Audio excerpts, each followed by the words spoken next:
Palestina adalah salah satu wilayah tertua di muka bumi yang dihuni manusia secara terus-menerus. Letaknya yang berada di persimpangan antara Asia, Afrika, dan Eropa menjadikannya jalur perlintasan utama bagi manusia, perdagangan, dan pasukan sejak ribuan tahun sebelum Masehi. Di tanah inilah berbagai peradaban besar lahir, tumbuh, bertabrakan, lalu meninggalkan jejak sejarah yang berlapis-lapis, menjadikan Palestina bukan sekedar wilayah geografis, melainkan pusat sejarah umat manusia. Sejak zaman prasejarah, bukti arkeologis menunjukkan bahwa manusia telah menetap di wilayah Palestina lebih dari 10.000 tahun lalu. Lembah Sungai Yordan, dataran pesisir Mediterania, dan perbukitan Yudea menyediakan air, tanah subur, serta jalur alami yang memungkinkan manusia berburu, bercocok tanam, dan membangun komunitas awal. Dari sinilah, Palestina menjadi salah satu tempat lahirnya peradaban agraris paling awal di dunia. Memasuki zaman kuno, wilayah Palestina dikenal dengan nama Kanaan. Penduduk aslinya disebut bangsa Kanaan, yang terdiri dari berbagai suku Semitik. Mereka membangun kota-kota awal seperti Remember Jericho, yang oleh banyak sejarawan dianggap sebagai salah satu kota tertua di dunia. Kota ini telah memiliki tembok dan sistem pertahanan ribuan tahun sebelum kota-kota besar lain di dunia muncul. Bangsa Kanaan hidup dari pertanian, perdagangan, dan hubungan maritim. Mereka menjalin kontak dagang dengan Mesir kuno di selatan dan Mesopotamia di timur. Letak Palestina yang strategis membuat wilayah ini terus diperebutkan oleh kekuatan-kekuatan besar. Setiap kekuasaan yang datang membawa budaya, bahasa, dan sistem kepercayaan baru. Namun, penduduk lokal tetap bertahan dan beradaptasi. Sekitar milenium kedua sebelum Masehi, Palestina mulai memasuki masa yang penuh dinamika politik dan spiritual. Mesir kuno memperluas pengaruhnya ke wilayah Kanaan, menjadikan kota-kota di Palestina sebagai wilayah taklukan atau daerah pengaruh. Prasasti dan catatan Mesir kuno menyebutkan kota-kota Palestina sebagai bagian penting dari jaringan kekuasaan mereka. Di masa inilah, Palestina juga menjadi bagian dari kisah-kisah keagamaan besar yang kelak memengaruhi dunia. Tradisi Yahudi, Kristen, dan Islam sama-sama mengaitkan tokoh-tokoh suci mereka dengan tanah ini. Palestina bukan hanya wilayah politik, tetapi juga tanah spiritual yang dianggap suci oleh miliaran manusia hingga hari ini. Memasuki zaman besi, muncul berbagai kerajaan kecil di wilayah Palestina, termasuk kerajaan Israel dan Yehuda di perbukitan, serta kerajaan Filistin di wilayah pesisir.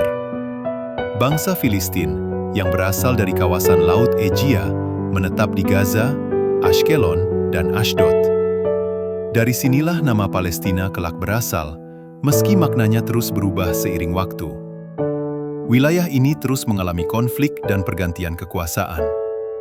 Bangsa Asyur, Babilonia, dan Persia silih berganti menguasai Palestina. Setiap penaklukan membawa dampak besar bagi penduduknya, pengasingan, perpindahan penduduk, dan perubahan struktur sosial. Namun, meskipun kekuasaan berganti, penduduk lokal Palestina tetap hidup di tanah ini, menjaga bahasa, tradisi, dan hubungan mereka dengan tanah leluhur. Ketika Kekaisaran Persia menguasai Palestina, wilayah ini menjadi bagian dari sistem administrasi besar yang relatif stabil. Kota-kota kembali berkembang, perdagangan hidup, dan masyarakat berbagai agama hidup berdampingan. Namun ketenangan ini tidak berlangsung selamanya, karena badai sejarah berikutnya sudah menanti dari arah barat. Pada abad keempat sebelum Masehi, pasukan Alexander Agung memasuki Palestina. Penaklukan ini menandai masuknya pengaruh Yunani atau Helenistik ke wilayah tersebut. Budaya Yunani mulai menyebar, bercampur dengan tradisi lokal, menciptakan ketegangan sekaligus akulturasi budaya yang mendalam. Palestina sekali lagi menjadi panggung utama perebutan kekuasaan dunia, sebuah pola yang akan terus berulang sepanjang sejarahnya. Tanah ini seakan ditakdirkan untuk selalu berada di pusat arus sejarah, tidak pernah benar-benar tenang, namun selalu hidup. Memasuki abad pertama sebelum Masehi, Palestina berada di bawah bayang-bayang kekuatan baru yang sangat besar, Kekaisaran Romawi. Setelah menaklukkan wilayah-wilayah Helenistik, Romawi menjadikan Palestina sebagai bagian dari provinsi mereka. Kekuasaan Romawi membawa stabilitas militer, namun juga penindasan politik dan ekonomi yang berat bagi penduduk lokal. Pajak tinggi, intervensi budaya, dan penunjukan penguasa boneka memicu ketegangan yang terus membara. Yerusalem, kota suci yang menjadi pusat spiritual dan politik, berada di jantung konflik ini. Bagi orang Yahudi, kota ini adalah pusat ibadah dan identitas. Bagi Romawi, Yerusalem adalah kota strategis yang harus dikendalikan dengan tangan besi. Ketegangan antara penduduk lokal dan otoritas Romawi akhirnya meledak dalam pemberontakan besar pada tahun 66 Masehi. Pemberontakan Yahudi melawan Romawi berlangsung dengan brutal. Pasukan Romawi mengepung Yerusalem selama berbulan-bulan. Pada tahun 70 Masehi, kota itu jatuh. Bait suci kedua dihancurkan, sebuah peristiwa yang mengguncang dunia Yahudi dan meninggalkan luka sejarah yang mendalam hingga hari ini. Ratusan ribu orang tewas atau diusir, dan Yerusalem kehilangan peran politiknya untuk waktu yang lama. Namun, kehancuran Yerusalem tidak mengakhiri perlawanan.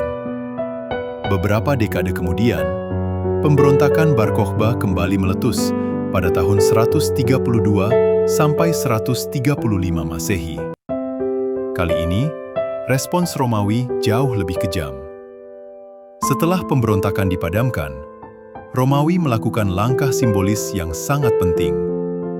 Mereka mengganti nama provinsi Yudea menjadi Syria Palestina.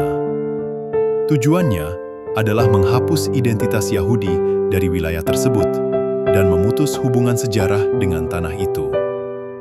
Nama Palestina mulai digunakan secara administratif oleh Romawi sejak saat itu. Meski awalnya merupakan istilah politik, nama ini kelak melekat kuat sebagai identitas wilayah dan penduduknya.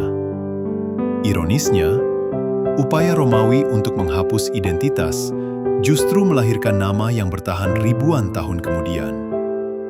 Di bawah kekuasaan Romawi dan kemudian Bizantium, Palestina berkembang sebagai pusat keagamaan Kristen. Setelah Kaisar Konstantinus memeluk Kristen pada abad keempat Masehi, Yerusalem dan Betlehem menjadi tujuan ziarah utama. Gereja Makam Kudus dibangun, dan Palestina menjadi pusat spiritual dunia Kristen. Meskipun Kristen menjadi agama dominan di kota-kota besar, penduduk Palestina tetap beragam. Muslim belum hadir, tetapi komunitas Yahudi, Kristen, dan pagan hidup berdampingan, meski tidak selalu damai. Struktur sosial berubah, bahasa Yunani dan Latin semakin dominan, namun bahasa Semitik lokal tetap bertahan di pedesaan. Kekaisaran Bizantium yang merupakan kelanjutan Romawi Timur memerintah Palestina selama berabad-abad. Namun, kekuasaan ini perlahan melemah akibat konflik internal dan tekanan dari luar. Rakyat Palestina hidup di tengah pajak tinggi dan ketidakstabilan, sementara kekuatan baru sedang bangkit dari Jazirah Arab. Pada awal abad ke-7, perubahan besar datang. Pasukan Muslim dari bawah kepemimpinan Khalifah Umar bin Khattab bergerak menuju Palestina. Tahun 637 Masehi menjadi titik balik penting dalam sejarah wilayah ini. Yerusalem jatuh ke tangan kaum Muslim tanpa pertumpahan darah besar, melalui perjanjian damai yang menjamin keselamatan penduduk dan tempat-tempat suci. Kedatangan Islam membawa transformasi mendalam. Palestina menjadi bagian dari dunia Islam yang luas.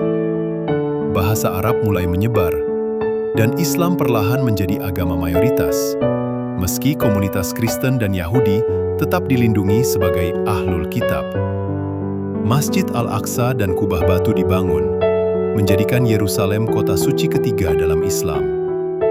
Sejak saat itu, Identitas Palestina mulai terbentuk dalam kerangka budaya Arab Islam, tanpa menghapus keberagaman yang telah ada sebelumnya. Tanah ini kembali menjadi pusat peradaban, bukan hanya medan konflik. Setelah penaklukan damai Yerusalem oleh Khalifah Umar bin Khattab, Palestina memasuki babak baru dalam sejarahnya. Wilayah ini menjadi bagian penting dari kekhalifahan Islam yang sedang berkembang pesat. Pemerintahan Islam awal menerapkan sistem administrasi yang relatif adil bagi masyarakat multikultural Palestina. Umat Kristen dan Yahudi diberi status sebagai Ahlul Kitab, dengan hak menjalankan ibadah dan perlindungan hukum selama memenuhi kewajiban tertentu. Di bawah dinasti Umayyah yang berpusat di Damaskus, Palestina mendapat perhatian khusus. Khalifah Abdul Malik bin Marwan membangun kubah batu pada akhir abad ke-7, sebuah bangunan monumental yang tidak hanya memiliki makna religius, tetapi juga simbol politik dan peradaban Islam. Tak lama kemudian, Masjid Al-Aqsa diperluas dan dijadikan pusat keilmuan dan ibadah. Palestina berkembang sebagai wilayah yang makmur. Kota-kota seperti Yerusalem, Gaza, Ramla, dan Nablus menjadi pusat perdagangan, pertanian, dan ilmu pengetahuan. Jalur perdagangan internasional kembali hidup, menghubungkan Mesir, Syam, dan Jazirah Arab. Bahasa Arab semakin mengakar, dan identitas Arab Palestina mulai terbentuk secara kultural dan sosial. Ketika kekuasaan berpindah ke dinasti Abbasiyah, Palestina tetap menjadi bagian penting dunia Islam, meski pusat kekuasaan bergeser ke Baghdad. Masa ini ditandai oleh perkembangan ilmu pengetahuan, filsafat, dan seni. Ulama, pedagang, dan pelancong melintasi Palestina, menjadikan wilayah ini sebagai simpul peradaban global. Namun, stabilitas ini tidak berlangsung selamanya. Memasuki abad ke-11, dunia Islam melemah akibat konflik internal, sementara Eropa Barat mengalami kebangkitan kekuatan militer dan religius. Paus Urbanus II menyerukan Perang Salib pada tahun 1095 dengan tujuan merebut Yerusalem dari kekuasaan Muslim. Tahun 1099 menjadi salah satu periode tergelap dalam sejarah Palestina. Pasukan Perang Salib menaklukkan Yerusalem dengan pembantaian besar-besaran. Ribuan penduduk Muslim dan Yahudi dibunuh tanpa pandang bulu. Kota suci itu berubah menjadi pusat kerajaan Latin, dan penduduk asli Palestina dipinggirkan di tanah mereka sendiri. Selama hampir 1 abad, Palestina berada di bawah kekuasaan kerajaan-kerajaan salib. Benteng-benteng besar dibangun, tanah-tanah dikuasai oleh bangsawan Eropa, dan sistem feodal asing diterapkan. Namun, penduduk Muslim dan Kristen Timur tetap bertahan, menjaga kehidupan desa dan tradisi lokal meski hidup di bawah tekanan. Perlawanan terhadap Perang Salib perlahan menguat. Tokoh-tokoh besar seperti Nuruddin Zanki dan kemudian Salahuddin Al-Ayyubi muncul sebagai pemersatu dunia Islam. Pada tahun 1187, Salahuddin berhasil merebut kembali Yerusalem setelah pertempuran Hattin. Berbeda dengan penaklukan sebelumnya, kota itu direbut dengan kebijakan pengampunan dan toleransi. Kembalinya Yerusalem ke tangan Muslim menandai pemulihan peran Palestina sebagai wilayah multikultural. Umat Kristen tetap diberi akses ke tempat-tempat suci, dan kehidupan bersama kembali dibangun. Meski Perang Salib berlanjut dalam bentuk lain selama beberapa dekade, dominasi Eropa Barat di Palestina perlahan berakhir. Palestina kemudian berada di bawah kekuasaan dinasti Ayyubiyah dan Mamluk. Masa ini ditandai dengan stabilitas relatif dan pemulihan ekonomi. Kota-kota dibangun kembali, pertanian berkembang, dan lembaga keagamaan diperkuat. Palestina kembali menjadi bagian hidup dari dunia Islam yang luas. Namun, sejarah belum selesai menguji tanah ini. Kekuasaan besar berikutnya sedang bangkit dari Anatolia, membawa panji kekaisaran yang akan menguasai Palestina selama ratusan tahun ke depan. Pada awal abad ke-16, Palestina memasuki fase panjang yang relatif stabil ketika wilayah ini jatuh ke tangan Kesultanan Utsmaniyah. Tahun 1516, pasukan Sultan Selim I mengalahkan dinasti Mamluk, dan sejak saat itu, Palestina menjadi bagian dari kekaisaran Islam terbesar pada masanya.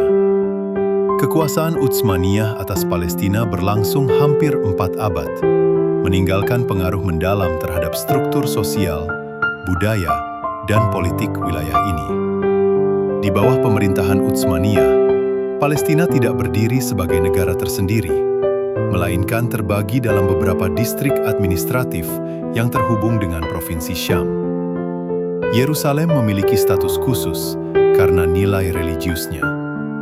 Kota ini langsung berada di bawah kendali Istanbul, menandakan betapa pentingnya Palestina dalam imajinasi spiritual dan politik kekaisaran.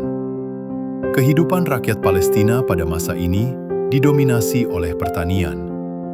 Desa-desa tumbuh di perbukitan dan dataran, menghasilkan gandum, zaitun, anggur, dan buah-buahan. Tanah diwariskan turun-temurun, menciptakan ikatan kuat antara rakyat Palestina dan tanah mereka. Kota-kota seperti Nablus, Hebron, Gaza, dan Yerusalem menjadi pusat perdagangan lokal dan regional. Masyarakat Palestina hidup dalam struktur sosial yang kompleks, namun relatif seimbang. Muslim menjadi mayoritas, tetapi komunitas Kristen dan Yahudi hidup berdampingan, memiliki hak beribadah dan perlindungan hukum. Sistem Millet Utsmaniyah memungkinkan setiap komunitas agama mengatur urusan internalnya sendiri, sebuah bentuk toleransi yang jarang ditemukan di Eropa pada masa yang sama. Selama berabad-abad, Palestina relatif tenang dan jauh dari pusat konflik global.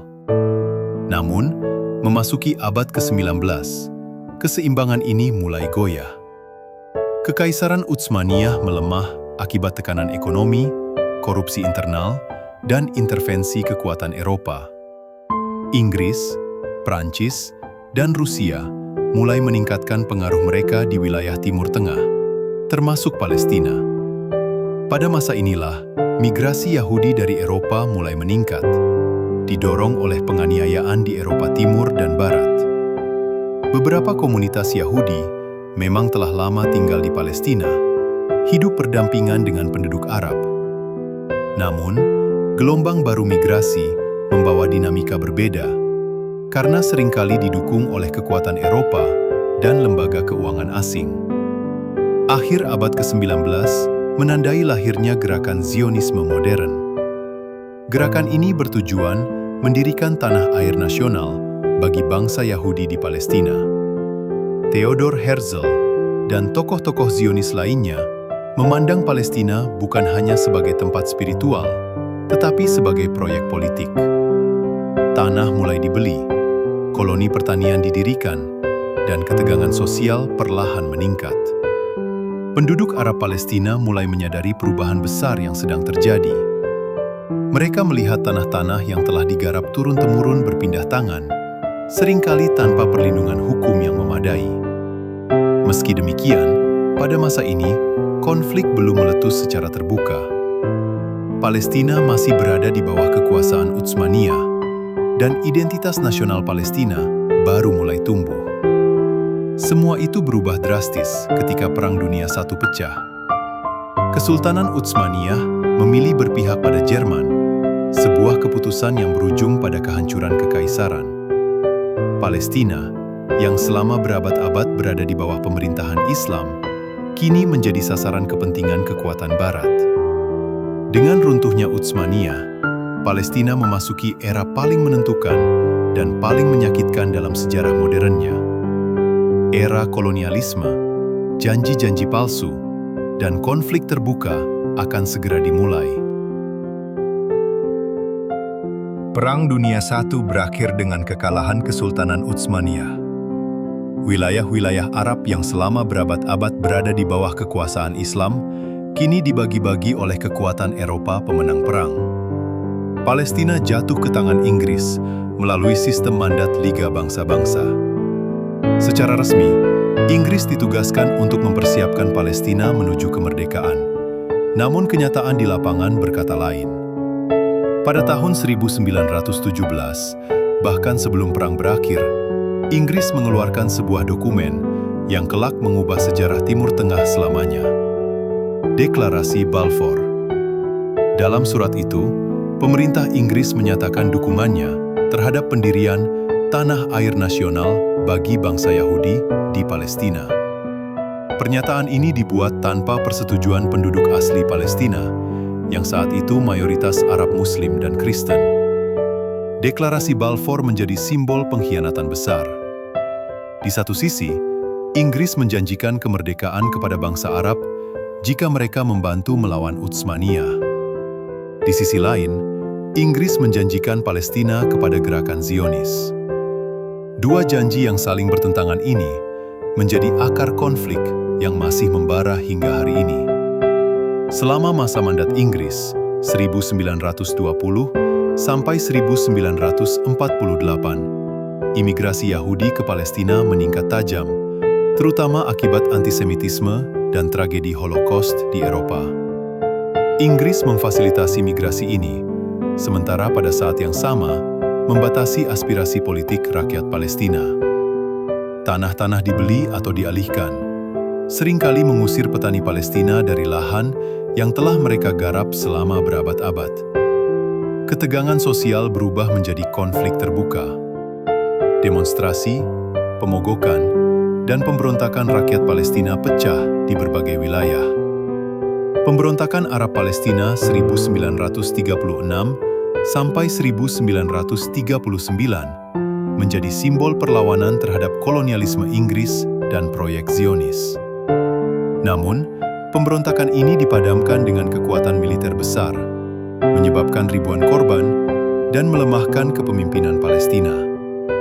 Inggris berada dalam posisi sulit. Di satu sisi, tekanan internasional untuk mendukung Zionisme semakin kuat. Di sisi lain, perlawanan rakyat Palestina tidak bisa diabaikan. Berbagai rencana pembagian wilayah diajukan, namun semuanya gagal karena ketidakadilan mendasar yang ditolak oleh penduduk asli. Pada tahun 1947, Inggris menyerahkan masalah Palestina kepada Perserikatan Bangsa-Bangsa.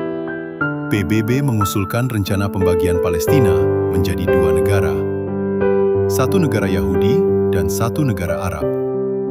Rencana ini memberikan wilayah yang lebih luas dan strategis kepada negara Yahudi, meski jumlah penduduk Yahudi saat itu masih minoritas. Rakyat Palestina menolak rencana ini karena dianggap tidak adil dan melanggar hak penentuan nasib sendiri.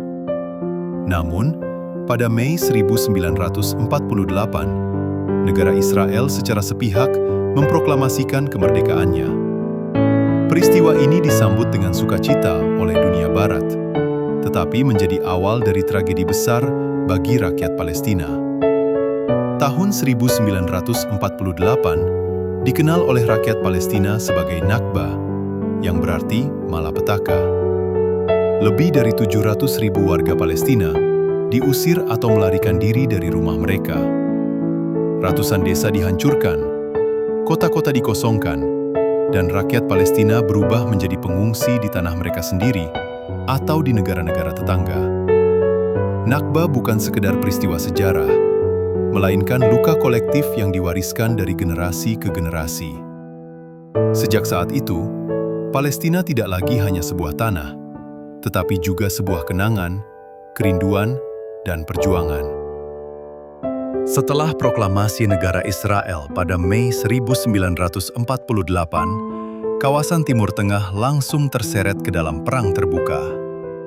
Negara-negara Arab tetangga, Mesir, Yordania, Suriah, Irak, dan Lebanon mengirim pasukan untuk membantu rakyat Palestina dan menolak pembentukan negara Israel. Namun, perang yang terjadi tidak berakhir seperti yang diharapkan rakyat Palestina. Pasukan Israel yang telah terorganisir dengan baik dan mendapat dukungan internasional berhasil memenangkan perang dan bahkan memperluas wilayahnya melampaui rencana pembagian PBB. Hasil Perang 1948 mengubah peta Palestina secara drastis. Wilayah yang seharusnya menjadi negara Arab Palestina terpecah.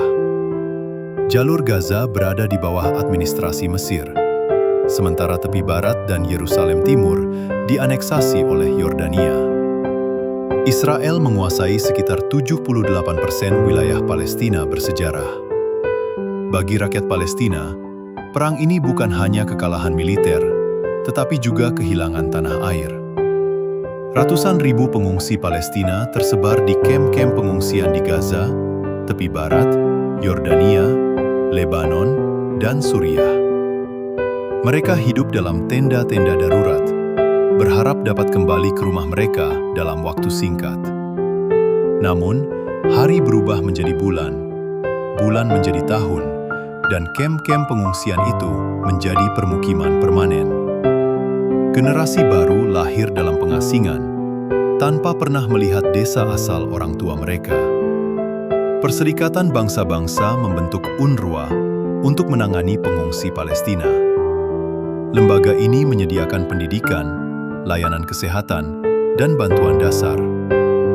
Namun, bantuan kemanusiaan tidak pernah bisa menggantikan kehilangan tanah, identitas, dan kedaulatan.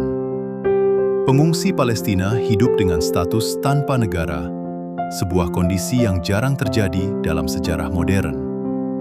Di dalam wilayah yang dikuasai Israel, warga Palestina yang tersisa hidup sebagai minoritas dengan berbagai pembatasan hukum dan sosial. Tanah mereka disita, desa-desa mereka dibatasi, dan identitas mereka diawasi. Di Gaza dan tepi barat, kehidupan di bawah administrasi Mesir dan Yordania pun tidak memberikan kemerdekaan sejati bagi rakyat Palestina. Tahun-tahun setelah Nakba ditandai oleh rasa kehilangan yang mendalam, tetapi juga oleh kebangkitan kesadaran nasional Palestina. Para intelektual, penyair, dan aktivis mulai menyuarakan identitas Palestina sebagai bangsa yang terpisah, dengan sejarah dan haknya sendiri. Sastra, lagu, dan cerita rakyat menjadi alat perlawanan budaya. Pada 1964, Organisasi Pembebasan Palestina, PLO, didirikan sebagai payung perjuangan nasional Palestina. PLO bertujuan membebaskan Palestina dan mengembalikan hak-hak rakyatnya. Tokoh-tokoh seperti Yasser Arafat kemudian muncul sebagai simbol perlawanan dan identitas Palestina di panggung internasional. Namun, konflik belum berakhir. Pada tahun 1967, Perang Besar kembali pecah. Sebuah perang singkat, namun berdampak panjang, yang akan mengubah nasib Palestina sekali lagi. Tahun 1967 menjadi salah satu titik balik paling menentukan dalam sejarah Palestina modern. Ketegangan antara Israel dan negara-negara Arab telah lama memanas, dipicu oleh sengketa wilayah, pengungsian rakyat Palestina, serta kegagalan diplomasi internasional. Pada bulan Juni 1967, konflik itu meledak menjadi perang terbuka yang dikenal sebagai Perang 6 Hari. Dalam waktu yang sangat singkat, Israel melancarkan serangan besar-besaran terhadap Mesir, Yordania, dan Suriah. Hasilnya mengejutkan dunia. Dalam 6 hari, Israel berhasil menduduki jalur Gaza, Semenanjung Sinai, tepi barat, Yerusalem Timur, dan dataran tinggi Golan. Bagi rakyat Palestina, perang ini menandai awal dari babak baru yang jauh lebih berat. Pendudukan militer langsung. Dengan jatuhnya tepi barat dan Gaza ke tangan Israel, seluruh wilayah Palestina bersejarah kini berada di bawah kendali Israel. Yerusalem Timur, yang sebelumnya berada di bawah Yordania, diduduki dan kemudian dianeksasi secara sepihak oleh Israel.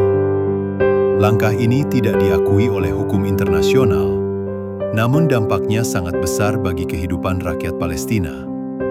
Pendudukan membawa perubahan drastis dalam kehidupan sehari-hari.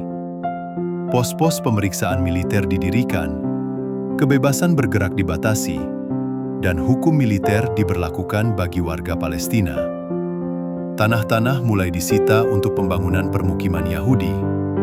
Sebuah kebijakan yang terus berlangsung hingga hari ini dan menjadi sumber konflik berkepanjangan. Ribuan warga Palestina kembali menjadi pengungsi akibat Perang 1967. Sebagian dari mereka adalah pengungsi Nakba 1948, yang untuk kedua kalinya terusir dari tempat tinggal mereka. Peristiwa ini dikenal sebagai Naksa atau kemunduran, yang semakin memperdalam trauma kolektif bangsa Palestina. Dunia internasional merespons dengan resolusi Dewan Keamanan PBB 242 yang menuntut Israel menarik diri dari wilayah yang diduduki. Namun resolusi ini tidak pernah sepenuhnya dilaksanakan. Pendudukan yang awalnya dianggap sementara berubah menjadi sistem permanen, lengkap dengan kontrol ekonomi, politik, dan militer. Di tengah tekanan pendudukan, perlawanan Palestina terus berkembang. PLO meningkatkan aktivitasnya, baik secara diplomatik maupun militer. Kem-kem pengungsian di Yordania dan Lebanon menjadi pusat organisasi dan pelatihan. Namun, konflik internal dan tekanan dari negara tuan rumah membuat perjuangan Palestina semakin kompleks. Pada tahun 1970-an, perjuangan Palestina mulai mendapat perhatian global. Yasser Arafat berpidato di Perserikatan Bangsa-Bangsa, menyampaikan bahwa rakyat Palestina menginginkan kemerdekaan, bukan kehancuran. Untuk pertama kalinya, isu Palestina benar-benar masuk ke dalam kesadaran dunia internasional sebagai persoalan penjajahan dan hak asasi manusia. Sementara itu, kehidupan rakyat Palestina di wilayah pendudukan berjalan di bawah bayang-bayang ketakutan dan ketidakpastian. Anak-anak tumbuh di tengah patroli militer, penangkapan, dan pembatasan. Namun, dari kondisi inilah, benih perlawanan rakyat yang lebih luas dan spontan mulai tumbuh. Perlawanan itu akan meledak dalam bentuk yang belum pernah terjadi sebelumnya. Sebuah gerakan rakyat yang dikenal sebagai Intifada. Pada akhir tahun 1987, setelah 2 dekade hidup di bawah pendudukan militer, kemarahan dan keputusasaan rakyat Palestina akhirnya meledak. Di jalur Gaza, sebuah insiden yang melibatkan kendaraan militer Israel dan warga sipil Palestina memicu gelombang protes besar. Namun sesungguhnya, Intifada tidak lahir dari satu peristiwa tunggal, melainkan dari akumulasi panjang penindasan, perampasan tanah, dan penghinaan sehari-hari yang dialami rakyat Palestina. Intifada pertama bukanlah perang konvensional. Ia adalah perlawanan rakyat sipil, anak muda, perempuan, buruh, dan pelajar yang bangkit melawan pendudukan dengan cara-cara sederhana namun simbolis. Batu, pemogokan massal, boikot ekonomi, dan demonstrasi menjadi senjata utama. Dunia menyaksikan gambar-gambar anak Palestina berhadapan dengan tentara bersenjata lengkap, sebuah kontras yang mengguncang opini internasional. Intifada mengubah wajah perjuangan Palestina. Untuk pertama kalinya, fokus dunia tertuju pada kehidupan sehari-hari rakyat Palestina di bawah pendudukan. Media internasional mulai melaporkan realitas pos pemeriksaan, penahanan massal, dan penggunaan kekuatan militer terhadap warga sipil. Simpati global terhadap perjuangan Palestina meningkat secara signifikan. Namun respons Israel sangat keras. Ribuan warga Palestina ditangkap, banyak yang dipenjara tanpa proses hukum. Ekonomi wilayah pendudukan lumpuh akibat penutupan wilayah dan pembatasan gerak. Intifada membawa penderitaan besar, tetapi juga membangkitkan rasa persatuan nasional yang telah lama terkubur. Tekanan internasional dan perubahan geopolitik global, termasuk berakhirnya Perang Dingin, mendorong upaya diplomasi baru.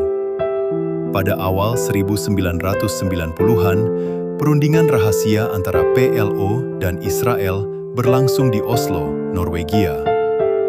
Hasilnya adalah Perjanjian Oslo 1993 yang dianggap sebagai titik harapan baru bagi perdamaian. Perjanjian Oslo menghasilkan pengakuan timbal balik antara Israel dan PLO, serta pembentukan Otoritas Nasional Palestina untuk mengelola sebagian wilayah Gaza dan tepi barat. Yasser Arafat kembali ke Palestina setelah puluhan tahun di pengasingan. Bagi banyak rakyat Palestina, momen ini dipenuhi harapan akan lahirnya negara merdeka setelah puluhan tahun penderitaan. Namun, harapan itu segera diuji oleh kenyataan. Wilayah Palestina terpecah menjadi zona-zona dengan tingkat kontrol Israel yang berbeda-beda. Permukiman Israel terus berkembang, dan isu-isu paling krusial, Yerusalem, pengungsi, perbatasan, dan kedaulatan, ditunda tanpa kepastian. Banyak rakyat Palestina merasa Oslo lebih menguntungkan Israel daripada membawa kemerdekaan sejati. Ketidakpuasan itu memuncak pada tahun 2000 ketika Intifada kedua meletus.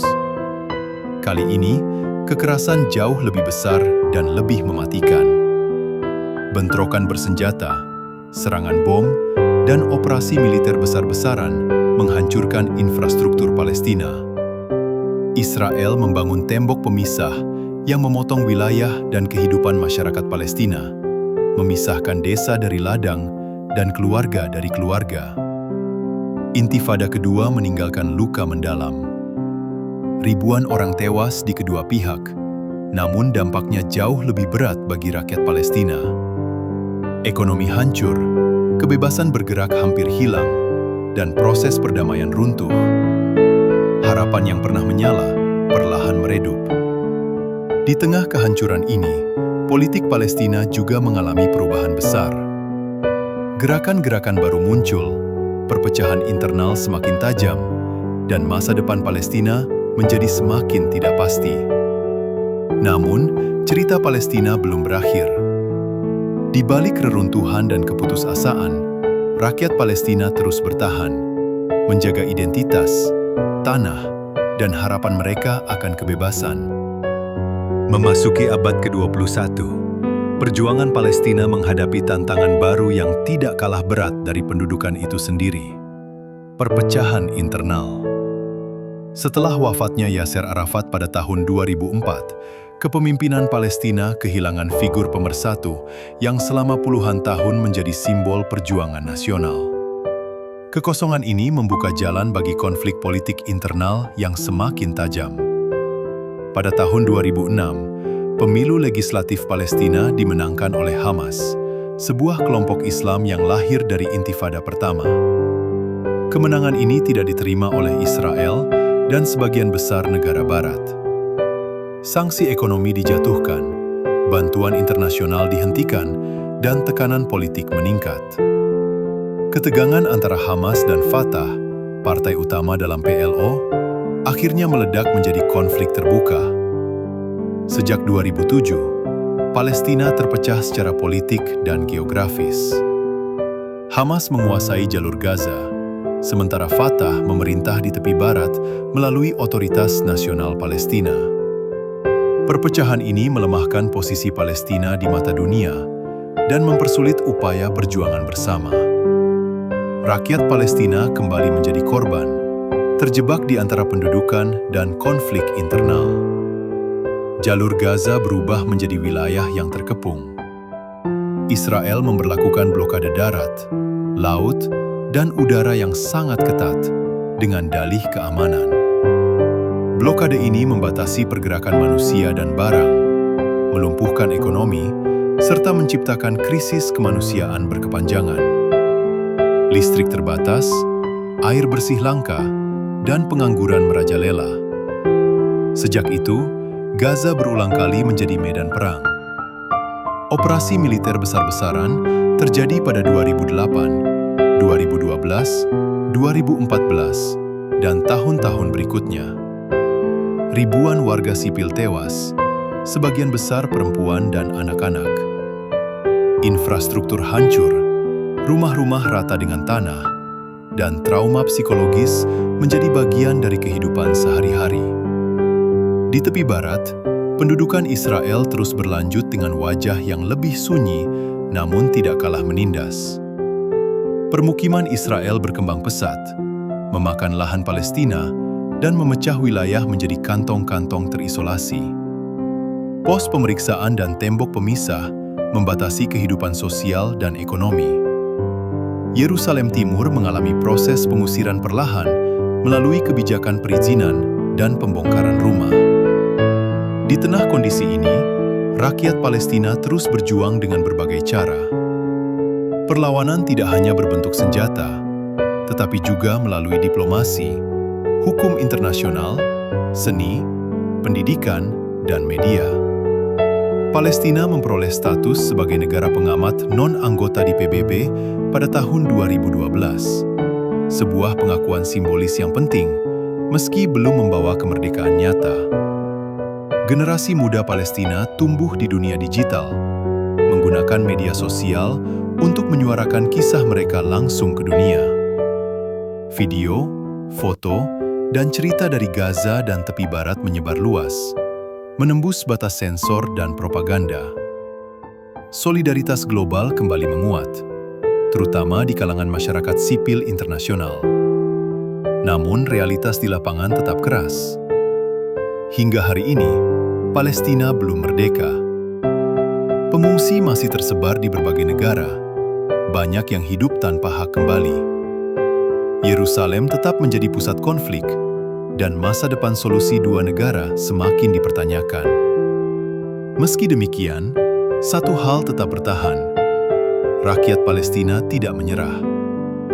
Di tengah penderitaan, mereka terus mempertahankan identitas, budaya, dan ingatan kolektif mereka. Palestina bukan hanya tentang konflik, tetapi tentang ketahanan manusia, tentang cinta pada tanah, dan tentang harapan yang terus hidup meski berkali-kali dipatahkan.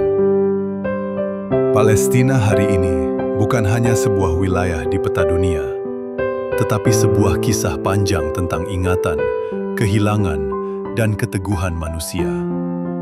Setiap batu di jalanan Yerusalem, setiap kebun zaitun di tepi barat, dan setiap rumah sederhana di Gaza menyimpan cerita generasi yang hidup, bertahan, dan berharap di tengah sejarah yang keras. Palestina adalah saksi bagaimana sebuah bangsa diuji bukan dalam hitungan tahun, melainkan abad. Bagi rakyat Palestina, sejarah bukan sekedar masa lalu, tetapi sesuatu yang hidup dalam keseharian. Nakba 1948 bukanlah peristiwa yang telah selesai, melainkan luka terbuka yang diwariskan dari kakek kepada cucu. Desa-desa yang dihancurkan tetap hidup dalam ingatan, dalam kunci rumah yang disimpan, dalam cerita yang diceritakan berulang-ulang agar tidak dilupakan dunia. Di kam-kam pengungsian, identitas Palestina terus dipertahankan. Anak-anak tumbuh dengan mengetahui dari mana mereka berasal, meski belum pernah menginjakan kaki di tanah leluhur mereka. Sekolah-sekolah sederhana, mural perjuangan, dan lagu-lagu rakyat menjadi bentuk perlawanan sunyi terhadap upaya penghapusan sejarah. Dunia internasional seringkali berbicara tentang Palestina dalam bahasa politik dan diplomasi, resolusi, perundingan, dan peta pembagian wilayah. Namun, di balik itu semua, terdapat kehidupan nyata. Ibu yang kehilangan anak, ayah yang kehilangan rumah, dan generasi muda yang kehilangan masa depan yang pasti. Konflik Palestina bukan hanya konflik teritorial, tetapi konflik kemanusiaan. Meski berulang kali dikecewakan oleh proses perdamaian yang gagal, rakyat Palestina tetap percaya pada keadilan. Mereka berjuang bukan semata untuk tanah, tetapi untuk hak hidup bermartabat, kebebasan bergerak, dan pengakuan sebagai manusia yang setara. Perlawanan Palestina terus berevolusi, dari senjata ke kata-kata, dari medan perang ke ruang hukum dan opini publik global. Solidaritas internasional menjadi salah satu cahaya di tengah kegelapan. Dari Afrika hingga Asia, dari Amerika Latin hingga Eropa, suara-suara dukungan terus bermunculan. Gerakan mahasiswa, aktivis HAM, jurnalis independen, dan masyarakat sipil dunia ikut menjaga agar Palestina tidak dilupakan. Namun, sejarah mengajarkan satu hal penting. Palestina tidak pernah benar-benar hilang, meski berulang kali dijajah dan dibagi. Identitas Palestina telah ditempa oleh ribuan tahun sejarah dan tidak bisa dihapus oleh tembok, blokade, atau kekuatan militer. Selama rakyatnya masih mengingat, Palestina tetap hidup. Narasi Palestina adalah pengingat bagi dunia tentang harga ketidakadilan, tentang bahaya kekuasaan tanpa moral, dan tentang kekuatan manusia untuk bertahan. Ia mengajarkan bahwa sejarah bukan hanya milik pemenang, tetapi juga milik mereka yang bertahan dan menolak dilupakan. Dan selama matahari masih terbit di atas Masjid Al-Aqsa, selama azan dan lonceng gereja masih bergema di Yerusalem, dan selama rakyat Palestina masih menanam pohon zaitun di tanah mereka, perjuangan itu belum berakhir. Palestina bukan sekedar cerita masa lalu. Palestina adalah cerita yang masih ditulis, hari ini dan esok hari.